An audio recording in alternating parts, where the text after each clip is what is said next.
Hey everyone, I hope you guys are doing well and doing safe.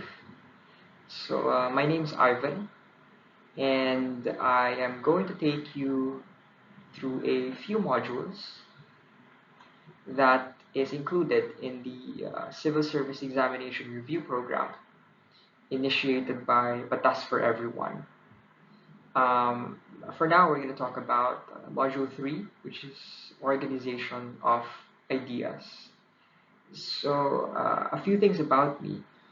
I am a BA in English Language graduate from Pangasinan State University. I am also currently a college instructor at STI Dagupan, and I handle communication, literature, and other general English language subjects both in senior high and college. Um, I am also a law student right now. I am taking my uh, doctorate degree in FINMA, University of Pangasinan. So yeah, that's me. So let's get started. So for this module, we're only going to be focusing on two topics. Paragraph, how you answer questions. um, that involves paragraph organization and paragraph development.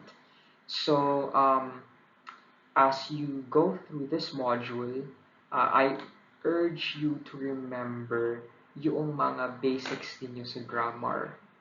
Alright? And also, yung basics in constructing a paragraph construction. So, basically, a paragraph, di ba, para maging maayos yan, it's supposed to be cohesive, it is supposed to be logical, it is supposed to make sense. No, dapat may sense yung paragraph na sinusulat or ginagawa mo, no? And I assure you that although medyo technical siyang tignan, no? Um, lahat itong dalawang to, this has always been discussed during high school and kahit no elementary pa, no? And your college days, no? You actually apply these problems all the time pag nagsusulat kayo during your siguro may essay problem, no? Or meron kayong ginagawang book report no high school or kahit ano pang formal academic writing or even creative writing, no? Um, lagi yan yung the principles of paragraph organization, lagi yung ina-apply. Hindi nyo lang siguro napapansin kadalasan because you don't really, um, habang nagsusulat, hindi nyo naman, you don't really like explicitly recall the rules. Pero, kadalasan habang nagsusulat kayo, iniisip nyo, pag sinulat ko ba tong sentence na to, is it logical? Does it follow the previous sentence?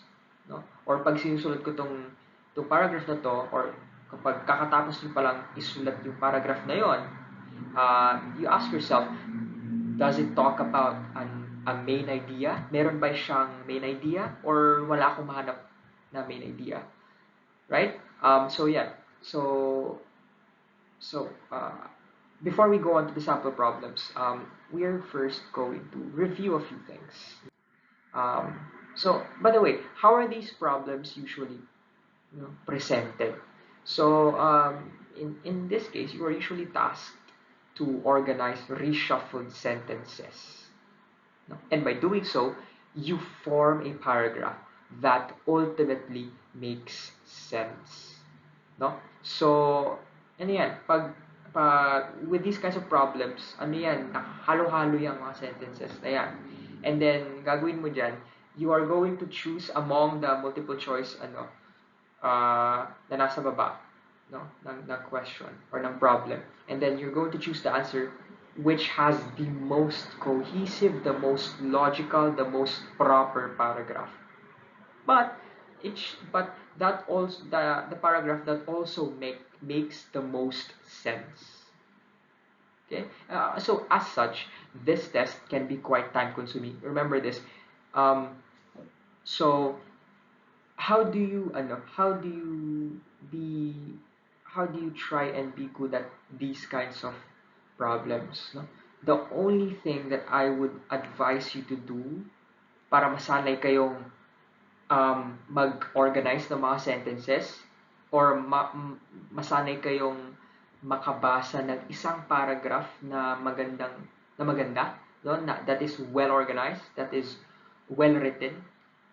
So what I advise you to do is you read a lot, no? You read a lot. You read newspapers, which I recommend that you do, no? If you're not into novels, if you're not into creative writing, actually, for now, for the purposes of reviewing for civil service examinations, no, you do read newspapers because the thing about newspapers is that the writers, yung mga manunulat doon, mga journalists, no, they use or they write formally. Ibig sabihin, they apply formal rules in grammar, which is actually what is being tested, no, in examinations such as these, such as civil service examinations and other kinds of formal examinations or board examinations, no. So yun.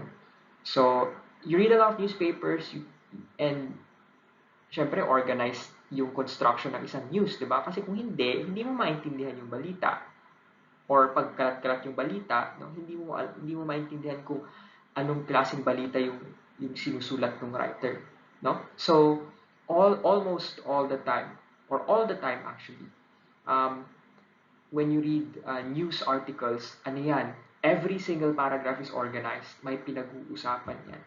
I also recommend you to read opinion and editorial sections of the newspaper. Really, really good reads and really good practice. No? So yeah. So let's review before we go on to the sample problems. No? So what is a paragraph? A paragraph is, it's a group of sentences that expresses a particular topic.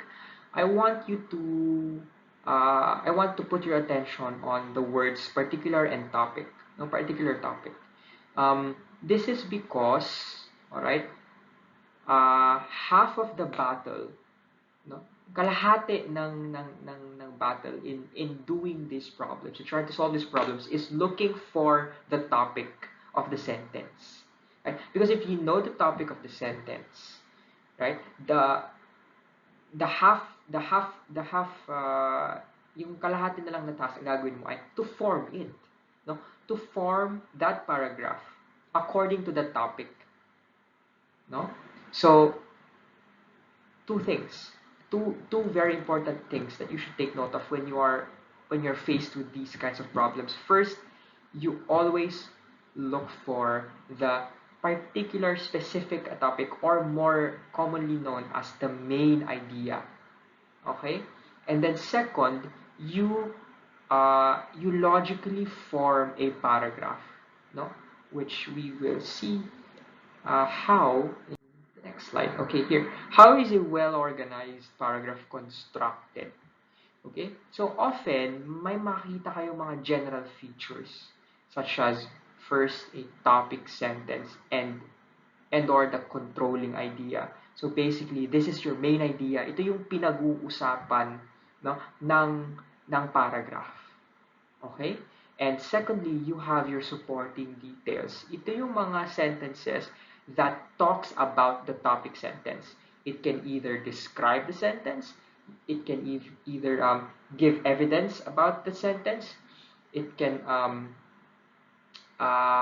cite some examples about the sentence, etc. No? Basta supporting details, ito yung mga sentences that expounds on expounds on the topic sentence. No? And finally, you have signal words. Okay?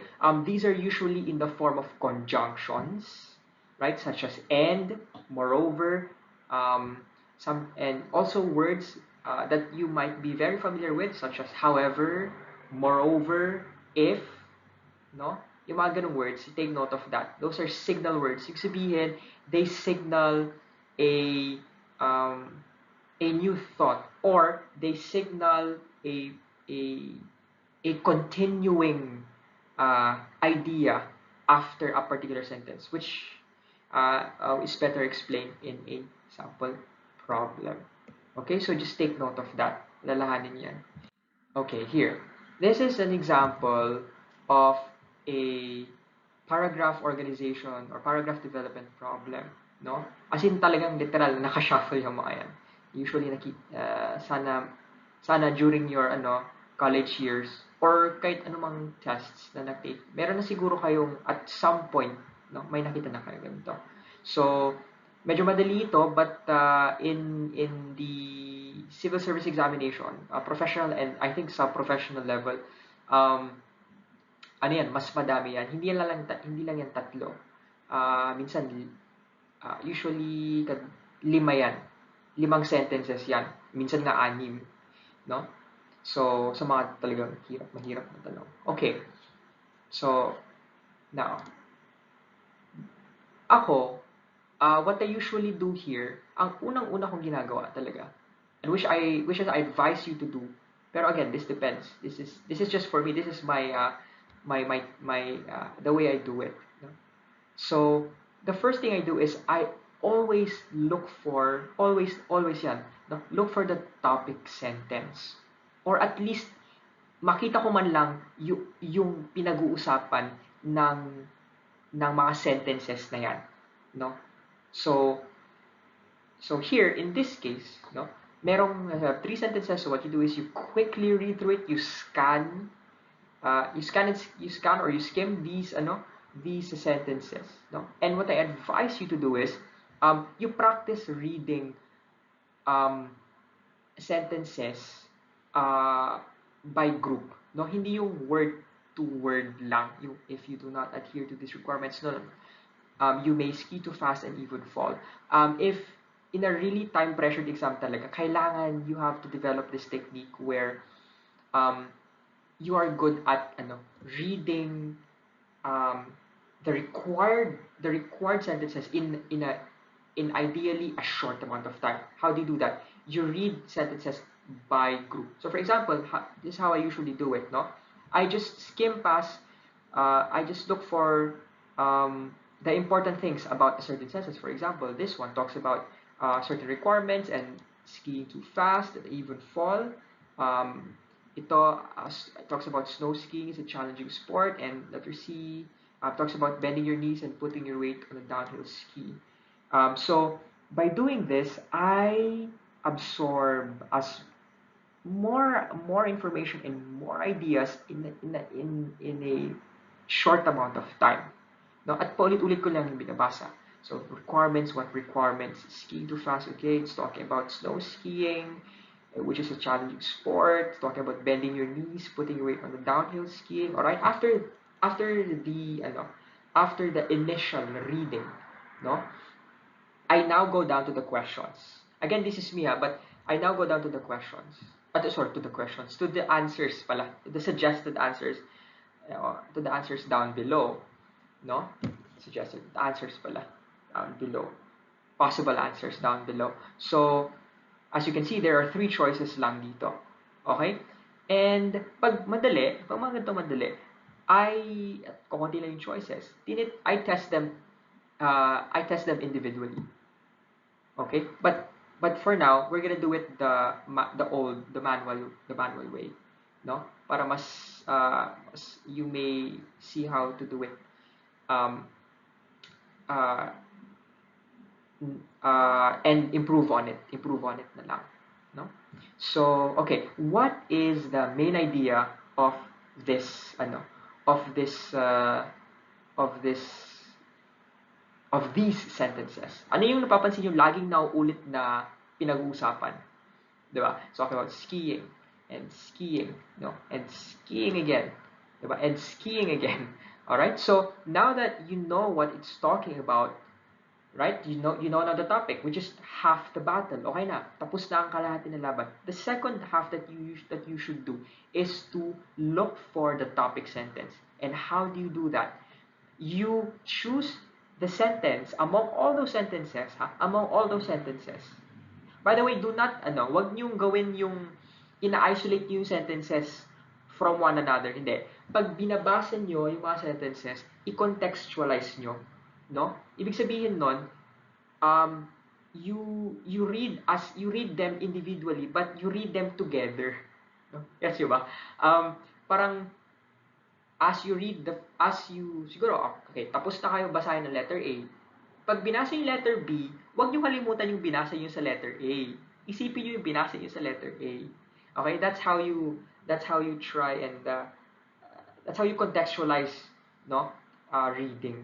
Para kasi ang hinahanap dito is a paragraph, not a sentence. Okay? So how do you now choose a topic sentence? Now, among all these sentences, sa lahat ng mga sentences na yan, which, you ask yourself, tayo yung sarili nyo, no?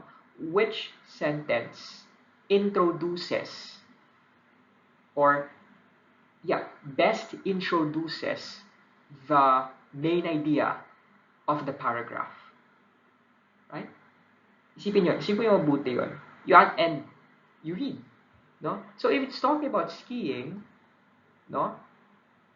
The best sentence that introduces the topic of skiing is letter B. Diba? It's letter B. Why is it letter B? Well, it is the first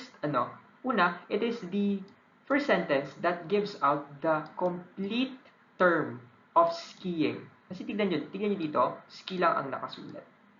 Right? So, ibig sabihin, it's already talking about a certain ski or a certain term, no? Which is snow skiing. Right? So, logically speaking, no, pag isipin nyo talaga, and you compare all of them, no? Letter B is a really, really good introductory sentence. Right? Okay? Now, so, and then, usually, ang ginagawa ko, pag nakita ko na yung topic sentence, kapag yung mga, pupunta ako sa mga possible answers, kapag yung mga choices ko ay yung first sentence, yung first answer, which is here, I check it, no? So if I am really convinced, pag alam ko talagang letter B is the topic sentence, right? I just go down, I check, and I eliminate some answers para hindi siya nakalito. Okay, para you can focus on the most possible answers. Is that the best possible answers that is found, no? So in this case, since alam ko na ang topic sentence, I just eliminate number 1, eliminate number 3, and now I have my answer, which is number 2, no? Pag nag-aalangan kayo, or for example, merong mga choices which we will go to later na parang baka ito pwede rin to, no? Basahin nyo ulit, no? So in this case, I will read it for the last time and check if it makes sense. Yun yung ultimate purpose kasi dito. Yun yung parang kailangan yung masagot, no? Does the paragraph in this order make sense? No? Maintindihan ba ng ordinaryong tao to? 'Di ba? Pag binasa ko. 'Di ba? So, okay, basahin mo. Letter B, snow skiing is a challenging sport with important requirements. Okay. And letter C comes next, no? Bending your knees and putting your weight on the downhill ski during turns will help you control your speed as you ski. And then letter A, if you do not adhere to these requirements, you may ski too fast. Okay, now, I did mention about signal words, right? Signal words. Okay. First, let's check this word, if. If, ang ibig sabihin ng if, alright, this usually means that there is a condition that has to be fulfilled. Ibig sabihin, there is a condition that was previously mentioned. No, that was previously mentioned. And actually, if you relate sentence A and sentence B, di ba? Makikita nyo that ang sinasabi niyang these requirements, okay, it's talking about bending your knees and putting your weight on the downhill ski. Di ba? So, in the end, what does it mean? It means that mas nauna yung, of course, mas mauna si C. Di ba? Kasi letter A talks about requirements. What requirements are you talking about? Di ba? And if you check your sentences, makikita nyo, which is in letter C, the requirement of bending your knees and putting your weight downhill. No? So, it's now logical. It makes sense. Di ba? It makes sense. That's the important thing. So that's how you um, answer this problem. So the answer here is number 2. Okay? B first, then C, then letter A. Okay? Next.